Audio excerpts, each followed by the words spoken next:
अभी रिसेंटली एक NSC commando अचानक से फेंट हो गया। NSC commando one of the fittest माना जाता है, ब्लैक कैट्स बोला जाता है उनको। फिर ऐसा क्यों हुआ? Reason heat stroke. Heat stroke क्या होता है? जब बॉडी का टेम्परेचर अचानक बहुत ज्यादा बढ़ जाता है 40 डिग्री या उससे ऊपर, और बॉडी खुद को कूल नहीं कर पाता है, तब यह कंडीशन होता है। इसमें इंसान बेहोश हो सकता है और अगर समय पर इलाज ना मिले तो यह जानलेवा भी हो सकता है। इस साल इंडिया में लोग लिटरली आग उगलने वाली गर्मी फेस करने वाले हैं। इस लेवल की हीट पड़ेगी। वर्ल्ड की 20 हॉटेस्ट सिटी में से 19 इंडिया की है। आपने भी नोटिस किया होगा कि इस साल गर्मी ज्यादा ही है, और वो भी अप्रैल में ही। मई और जून तो अभी बाकी है। अब नाम से तो बड़ा क्यूट लगेगा, El Nino, but last time जब 1877 में यह आया तब इसका असर बहुत भयानक था। इंडिया में सेवरल ड्रॉट पड़ा था, फसलें खराब हो गई थी और लाखों लोगों को अकाल का सामना करना पड़ा था। सिर्फ इंडिया में नहीं, दुनिया के कई हिस्सों में फूड क्राइसिस और एक्सट्रीम हीट देखने को मिला था। अब यह समझते हैं कि अल नीनो है क्या। सिंपल लैंग्वेज में समझिए, दुनिया का सबसे बड़ा ओशियन, पैसिफिक ओशियन, यह एक तरह का हीट सिंक का काम करता है। मतलब सूरज की जितनी अर्थ पर आती है उसका एक बड़ा हिस्सा यह एब्जॉर्ब कर लेता है। इससे टेम्परेचर बैलेंस रहता है। लेकिन जब यह सिस्टम डिस्टर्ब हो जाता है तो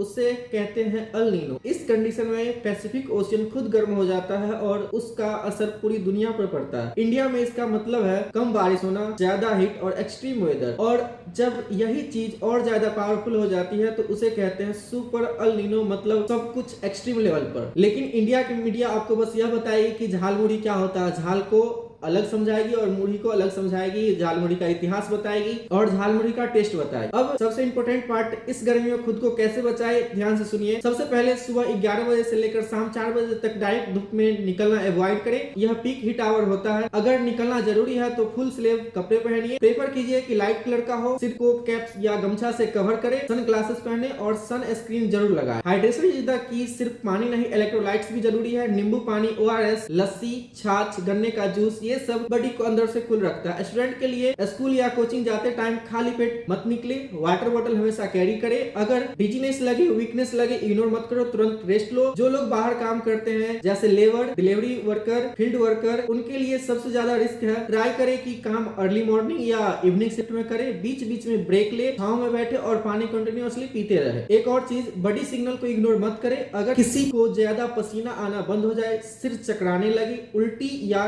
कंफ्यूजन हो, ये हीट स्ट्रोक के साइंस है। तुरंत ठंडे जगह पे जाए और medical help. Stay safe, stay hydrated.